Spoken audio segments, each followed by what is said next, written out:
जैसे ही फिल्म की कहानी शुरू होती है, दुनिया पर एक भयानक तबाही का दौर दिखाया जाता है। कई साल पहले टाइटन्स ने लगभग इंसानों को मिटा दिया था। बचने के लिए इंसानों ने विशाल दीवारें बनाई और डर के साये में अपनी जिंदगी जीने लगे। लेकिन उम्मीद की एक किरण अभी भी उनके दिलों में जिंदा थी। इन दीवारों ने उन्हें टाइटन्स के खतरों से कुछ हद तक बचाया, लेकिन डर हमेशा साथ था। सदी से भी ज्यादा समय बीत चुका था और लोगों ने टाइटन्स के बारे में सब भूल सा लिया था। टाइटन्स की कहानी अब सिर्फ किताबों में बची थी, जो बच्चों को डराने के लिए सुनाई जाती थी। दीवार के पीछे रहने वाले लोग कभी भी बाहर नहीं जा सकते थे, क्योंकि सरकार ने टाइटन्स के डर से इसे सख्त मना कर रखा था। दीवार के अंदर की दुनिया 3 हिस्सों में बटी थी। तीसरा हिस्सा था किसानों का, जो खेतों में काम करके जीविका चलाते थे। दूसरा हिस्सा था औद्योगिक, जहां फैक्ट्रियां बनी थीं, और पहला हिस्सा था अमीरों का, जो पूरे शहर पर राज करते थे। किसी को भी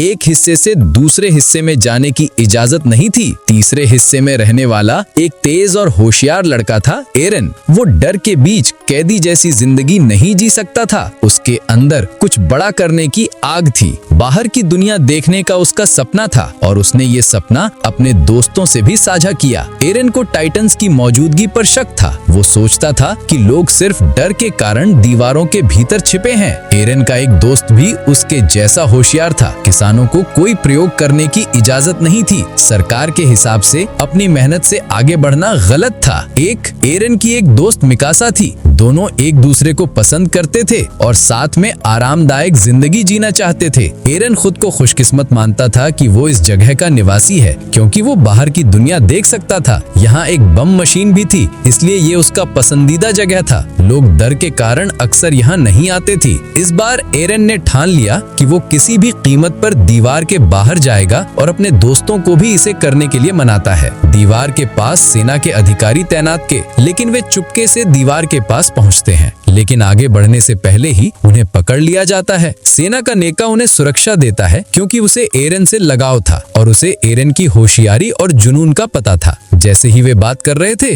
जमीन हिलने लगती है। दीवार के ऊपर देखते ही उनकी आंखें फटी की फटी रह जाती हैं। पहली बार उन्हें असली डर का सामना करना पड़ रहा था। एक विशालकाय टाइटन सामने खड़ा था, जो दूसरे टाइटन से बड़ा और ताकतवर था। ये आग उगल रहा था और दीवार से भी ऊंचा था। अपने विशाल पैरों से दीवार को तोड़ना शुरू कर देता है। लोग डर और हैरानी से सहम जाते हैं। आग के हमले की वजह से हालात भयानक हो जाते हैं। सेना का नेता तुरंत एक अधिकारी को बम से हमला करने का आदेश देता है, लेकिन उस सैनिक ने उसे रोक दिया, कहते हुए कि सरकार ने इन विस्फोटकों का इस्तेमाल सख्ती से मना कर रखा है। जैसे ही वो विशालकाय टाइटन दीवार में बड़ा छेद करता है, वो तेजी से गायब हो जाता है। शांति का एहसास कुछ पल के लिए होता है, जैसे तूफान से पहले की हवा, लेकिन जल्दी ही टाइटन्स उस छेद से बाहर आने लगते हैं। वे इंसानों की तरह दिखते थे, लेकिन इंसानों से कहीं बड़े और ताकतवर थे। वे इंसानों को देखकर हंसते हैं, जैसे कोई मिठाई देखकर मुस्कुराता है। नेता साहब बम से हमला करने में सफल होता है, लेकिन उसे नहीं पता था कि ये टाइटन्स कभी मरते नहीं और उनकी चोटें खुद ब खुद ठीक हो जाती हैं। संख्या में ज्यादा होने के कारण टाइटन्स उन्हें घेर लेते हैं। इंसान उनके सामने छोटे मोटे कीड़े जैसे दिखते हैं। वे इंसानों को अपने पैरों तले कुचलने का खेल समझते हैं और उन्हें खाना भी लगते हैं, क्योंकि वो उन्हें पकड़कर खा रहे हैं। सेना के लोग इतने डर गए कि वे टाइटन्स का खाना बनने से बेहतर समझते हैं कि अपनी जान ले ले। टाइटन्स पूरे शहर में तबाही मचा देते हैं, या तो कुचले जाते हैं या टाइटन्स का शिकार बन जाते हैं। और बचने के लिए लोग बस एक जगह की ओर भागते हैं। वो थी शहर की बड़ी हॉल। लोग केवल अपनी जान बचाने के लिए बिना किसी परवाह के अंदर दौड़ते हैं। एरन और मिकासा भी अपनी सुरक्षा के लिए ऐसा ही करते हैं। मिकासा एक बच्चे और उसकी माँ को देखती है, उस पर दया आती है और भी उसे बचाने की कोशिश करती है। भीड़ में फंसी मिकासा के साथ बच्चा भी आगे बढ़ता है। एरन भीड़ में खिंचता हुआ हॉल की ओर जाता है। हॉल का दरवाजा बंद हो जाता है। वे उसे खोलने की कोशिश करता है, लेकिन लोग उसे रोकते हैं। मिकासा बच्चे को पकड़कर टाइटन की ओर बढ़ रही है। एरन कुछ नहीं कर पाता, मजबूर है। टाइटन मिकासा और बच्चे को निगल लेता है। अचानक सब जगह खामोशी छा जाती है। कुछ तरह से एरन हॉल से बाहर निकलता है। उसे एहसास होता है कि टाइटन्स हॉल के चारों तरफ घेर चुके हैं और अंदर फंसे लोग बच नहीं सकते। टाइटन्स हॉल की छत तोड़ते हुए लोगों को खाने लगते हैं। खून बहता है, लोग चीखते हैं, हालात से परेशान एरन शहर की ओर बढ़ता है। 2 साल बाद कहानी दिखाती है कि अब औद्योगिक क्षेत्र में सब कुछ हो रहा है। उनकी मजबूत दीवार की वजह से विशालकाय टाइटन का हमला उन्हें नुकसान नहीं पहुंचा सका। पिछले हमले के बचे लोग भी वहीं रह रहे थे, क्योंकि टाइटन्स अभी भी तीसरे हिस्से में किसानों के इलाके में थे। वो इलाका ज्यादा आबादी वाला था और खाने की कमी से जूझ रहा था। लोग भूख से मरने लगे। अब तीसरे हिस्से के बाकी बचे लोग केवल एक ही रास्ता देखते थे, टाइटन्स का सामना करके अपनी जगह को बचाना। इसका मतलब था कि उन्हें खुद टाइटन से लड़ना होगा। सेना की एक टीम तैयार की गई। 2 साल तक उन्हें कड़ी ट्रेनिंग दी गई। एरन और उसके दोस्त भी ट्रेनिंग में शामिल हुए, क्योंकि वे मिकासा के लिए बदला लेना चाहते थे।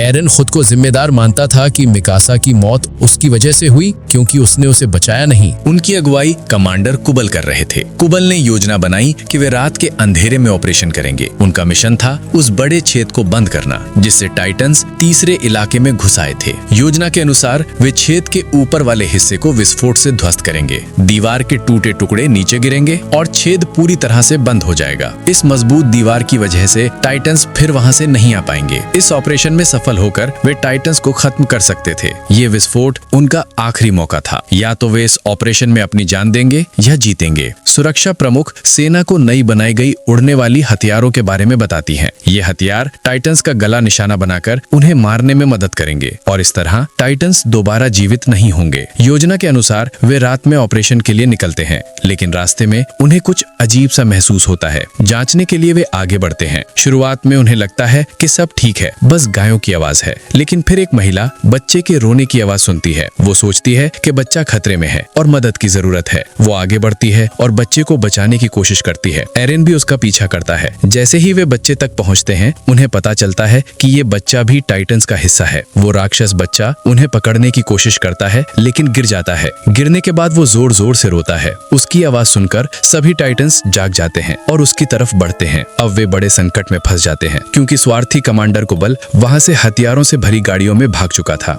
और उन्हें इस मुश्किल में छोड़ दिया। एरन का दोस्त टाइटन्स के हाथ लग जाता है, लेकिन एक अन्य सैनिक उसे बचाने आता है। फिर भी वे टाइटन से घिरे रहते हैं। अचानक शानदार टाइटन हंटर शिकीशिमा वहां आता है। उसने लगभग 10-15 टाइटन्स को मार दिया था। उसके साथ बहादुर महिला सैनिक मिकासा भी थी। हाँ, वो जीवित थी। दोनों अपने असरदार हथियारों से बहादुरी से टाइटन्स को मारते हैं। टाइटन्स को मारने के बाद वे अपनी योजना के अनुसार दीवार के पास छेद की ओर बढ़ते हैं, लेकिन एक चौंकाने वाला पल आता है। मिकासा एरन के प्रति कोई लगाव नहीं दिखाती। उसने बस उस घटना का बदला लेना चाहा था। एक टाइटन ने मिकासा को निगल लिया था, लेकिन शिकीशिमा ने उसे बचाया और टाइटन से लड़ना सिखाया। शिकीशिमा एक रहस्य बताता है। टाइटन से बचने का तरीका है कदम बढ़ाओ, कार्यवाही में जरा भी डर मत रखो और उनका सामना करो। वो और कहता है, डर इंसानों का दुश्मन है जो उन्हें भागने पर मजबूर करता है, टाइटन्स नहीं। फिर स्वार्थी कमांडर कुबल वहां पहुंचता है। वो कहता है, हमारे ऑपरेशन के लिए रखे गए तेज मारक हथियार हमारी गुप्त जगह पर नहीं मिले। वे तो सुरंगों में थे। मैं उन्हें खोना नहीं चाहता था, इसलिए जाना पड़ा, क्योंकि हमारे बीच एक चोर था जो हथियार चुरा सकता था। हवा में हथियारों का नुकसान वो सह नहीं सकते थे। वे तोपों को लोड करना शुरू करते हैं, लेकिन ये आवाजें टाइटन्स को सुनाई दे जाती हैं। अचानक वे टाइटन्स 2 लोगों को निगल लेते हैं। सब लोग हक्के बक्के रह जाते हैं, लेकिन लालची कमांडर कुबल बस विस्फोटकों की चिंता में होता है। इसी बीच एक चोर उनके लदे हुए वाहनों से विस्फोटक चुरा लेता है और एक महिला जिसका पति टाइटन्स ने निगल लिया था, गुस्से में उस चोर की गाड़ी तोड़ देती है। वह विस्फोटक बचाने की बजाय आग लगा देती है और टाइटन्स के बीच वाहनों को क्रैश कर देती है, सिर्फ अपने पति का बदला लेने के लिए। लेकिन बड़ी विस्फोट के बावजूद टाइटन सुरक्षित रहते हैं। उनकी आखिरी उम्मीद, विस्फोटक भी खत्म हो चुका था। कुबल भी भाग जाता है और उन्हें मुश्किल में छोड़ देता है। वे टाइटन्स के बीच फंस चुके हैं। एरन खो गया होता है, लेकिन उसे शिकीशिमा की क्रोध भरी बातें याद आती हैं।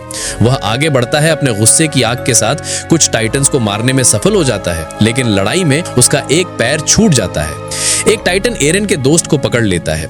सब मिलकर दोस्त को बचाने की कोशिश करते हैं ताकि वह टाइटन का खाना ना बने। एरन पूरी तरह हारा हुआ महसूस करता है।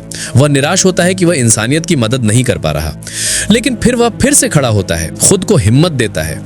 सही समय पर वह अपने दोस्त को टाइटन के खाने से बचा लेता है, लेकिन इस दौरान उसका एक हाथ भी खो जाता है। अंत में एक टाइटन उसे निगल लेता है। एरन महसूस करता है कि वह धीरे धीरे टाइटन के पेट में पच रहा है।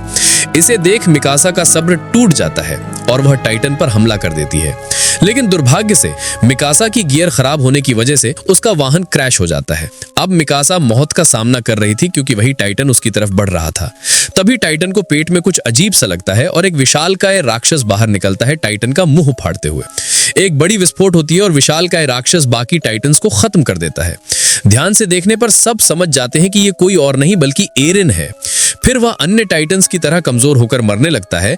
तभी कमांडर जो एरिन की होशियारी को जानता था कुछ कहता है जिसे कोई नहीं समझ पाता। वह कहता है उसका गला काटो, कोई नहीं समझता, लेकिन मिकासा ये कर देती है और एरिन बाहर आता है। चौंकाने वाली बात यह है कि उसका टूटा हाथ और पैर अब पूरी तरह ठीक हो चुका है। सब ये देखकर हैरान रह जाते हैं। शिकीशिमा बस मुस्कुराता है क्योंकि उसे पहले से पता था कि ऐसा ही होगा। इसके बाद एक फ्लैशबैक दिखता है जहां एरिन के पिता एक वैज्ञानिक थे। वह एरिन को एक सीरम देते हैं और कमांडर भी उनके साथ था। एरिन की मां इसे होने से रोकती है, लेकिन वे कहते हैं कि बड़ा होकर एरिन इंसानियत को बचाने में अहम भूमिका निभाएगा। इसी बीच कुछ सरकारी अधिकारी उनके घर दस्तक देते हैं। एरिन के पिता एरिन और कमांडर को एक कमरे में छुपा देते हैं। कुबल भी उन सरकारी अधिकारियों में था। उन्हें खबर मिलती है कि एरिन के पिता एक गुप्त प्रयोग पर काम कर रहे हैं और किसानों को किसी भी प्रयोग या आविष्कार से मना किया गया था। सजा के रूप में एरिन के माता पिता को अधिकारियों ने गिरफ्तार कर लिया और उनके प्रयोगों के नोट्स भी आग में जल गए। इसी वजह से कमांडर कुबल को एरन पसंद था। इस खासियत के लिए उसे यह भी पता था कि सीरम की वजह से एरन सबसे ताकतवर बन गया है और यही उम्मीद थी कि शायद एरन इंसानियत का बचाव कर सके। जैसे ही एरन जागता है वह कुबल के कब्जे में होता है। एरन के लिए यह भी चौंकाने वाला था कि वो खुद एक विशालकाय राक्षस में बदल चुका था, लेकिन वह गर्व महसूस करता है ये सोचकर कि उसमें इंसानियत को बचाने की शक्ति है। लेकिन कुबल अब एरन के लिए खतरा बन जाता है और उसे कैद कर लेता है क्योंकि कुबल सोचता था कि इंसानों को किसी प्रयोग या आविष्कार की जरूरत नहीं है। इंसानों को बस दीवारों के पीछे डर के साथ कायरों की तरह जीना चाहिए। जब कोई एरन के पक्ष में बोलता है कुबल उसे गोली मार देता है, लेकिन मरने से पहले वह एरन को एक रहस्य बताता है। कुबल ही तुम्हारे माता पिता का हत्यारा है। ये सुनकर एरन और उसके साथी कुबल के खिलाफ हो जाते हैं। तभी एक मजबूत विशालकाय वहां कूद कर आता है। पहले वह एरन को पकड़ लेता है। सब उसे रोकने की कोशिश करते हैं, लेकिन वो रास्ते में सबको हटा देता है। वह एरन के दोस्त को खत्म करने की कोशिश भी करता है, लेकिन मिकासा उसे रोक देती है। लगता है जैसे वह मिकासा की बातें समझ पा रहा हो और फिर वह एरन को अपने साथ लेके चला जाता है। इस लड़ाई में कुबल की मौत हो जाती है। वहां एरन नहीं था, इसलिए लोग समझ नहीं पा रहे थे कि क्या करें। तभी एरन के दोस्त को याद आता है कि उनके पास अभी भी विस्फोटक है और वे अपना ऑपरेशन पूरा कर सकते हैं। सभी तीसरे हिस्से की ओर बढ़ते हैं विस्फोटक लेने के लिए। एरन एक बड़े अजीब कमरे में जागता है। शिकीशिमा भी वहां मौजूद हैं और कुछ अन्य चीजों के साथ। यहाँ शिकीशिमा कई रहस्य खोलते हैं। वे बताते हैं कि ये टाइटन्स इंसानों से बने हैं और इन्हें किसी और ने नहीं बल्कि एरन के पिता ने बनाया था। वे टाइटन्स को सैन्य हथियार बनाने के लिए तैयार कर रहे थे, लेकिन उनका प्रयोग फेल हो गया। इसका खतरनाक असर ये हुआ कि वायरस तेजी से इंसानों में फैल गया और लोग जल्दी जल्दी टाइटन्स में बदलने लगे और इसने दुनिया में तबाही फैला दी। ये श्रृंखला कभी नहीं रुकेगी। सबसे बुरी बात यह है कि टाइटन्स कभी भूख नहीं मिटाते, यानी वे अमर हैं और केवल एरन के पिता के पास ही उन्हें मारने का उपाय था, जो उनकी मौत के साथ खत्म हो गया। अगर सरकार ने इसे रोक न दिया होता तो शायद टाइटन्स को मारा जा सकता था। एरन के पिता ने अपने बेटे को चुना और उसे सीरम दिया ताकि वह इंसानियत की मदद करे और टाइटन्स से लड़े। और एरन अब अमर है, वह किसी भी समय विशालकाय में बदल सकता है। शिकीशिमा यह भी बताते हैं कि वे ही सरकार के खिलाफ हैं और उनके साथी विस्फोटक चुराने की कोशिश कर चुके थे। एरन शिकीशिमा से प्रेरित होकर मदद के लिए तैयार हो जाता है। एरन के साथी विस्फोटक लेने जाते हैं और टाइटन्स से बचते हुए बम को वाहन में लोड करते हैं और दीवार की ओर बढ़ते हैं, लेकिन रास्ते में उन्हें शिकीशिमा रोकते हैं। उनकी योजना थी कि इस बम से दूसरे इलाके को नष्ट किया जाए और लोग मजबूरी में टाइटन से लड़े। लेकिन एरन और उसके साथी शिकीशिमा से असहमत थे क्योंकि इस लड़ाई में मासूम लोग भी मर सकते थे। इसलिए एरन और शिकीशिमा के बीच बहस होती है। तभी शिकीशिमा खुद को मारने का साहस दिखाते हैं और टाइटन में बदल जाते हैं। यहाँ पता चलता है कि शिकीशिमा में भी टाइटन में बदलने की खासियत थी। वो वही विशालकाय था जिसने एरन को अपने साथ ले गया था। टाइटन में में बदलने के लिए उन्हें अपनी जान का जोखिम उठाना पड़ता है। टाइटन में बदलते ही उनका असली शरीर, गला, नेप टाइटन के कामकाज को नियंत्रित करता है। लेकिन ये विशालकाय टाइटन्स सीरम की वजह से आम टाइटन से कम उम्र के होते हैं। बाकी टाइटन्स वायरस की वजह से बने थे, इसलिए वे मरते नहीं। हमारी शिकिशिमा और एरन के बीच जबरदस्त लड़ाई होती है। शुरू में शिकिशिमा के पास बढ़त होती है, लेकिन बाद में एरन अपनी लड़ाई की क्षमता से शिकिशिमा को हरा देता है। एरन दीवार के ऊपरी हिस्से में बम फोड़ने में सफल होता है। सभी हैरान रह जाते हैं जब पता चलता है कि कुबल अभी भी जीवित है। कुबल कहता है, एरन को मेरी कस्टडी में लाओ, क्योंकि वो नहीं चाहता कि कोई इंसानियत की मदद करे। उसका मानना था कि इंसान डर के साथ दीवारों के पीछे छिपे रहें। फिर एक महिला सैनिक गुस्से में कुबल को मार देती है। यहाँ ये भी पता चलता है कि फिल्म की शुरुआत में दिखा विशालकाय राक्षस कोई और नहीं बल्कि कुबल था। वो टाइटन में बदलकर उनके ऑपरेशन को रोकने की पूरी कोशिश करता है। तभी शिकिशिमा मदद करने के लिए तैयार हो जाता है। अपनी जान का जोखिम उठाकर वो बम को कुबल टाइटन के मुंह में डाल देता है। वो विशालकाय टाइटन विस्फोट से मर जाता है और उस बड़े छेद को भी विस्फोट से उड़े हुए कचरे ने बंद कर दिया। उनका ऑपरेशन सफल हो जाता है और सब उत्साहित हो जाते हैं। मिकासा और एरन का सपना पूरा होता है। वे समुद्र और उड़ते हुए पंछी को देखते हैं और इस तरह फिल्म खत्म होती है, सपनों के पूरा होने और इंसानियत की थोड़ी राहत के साथ।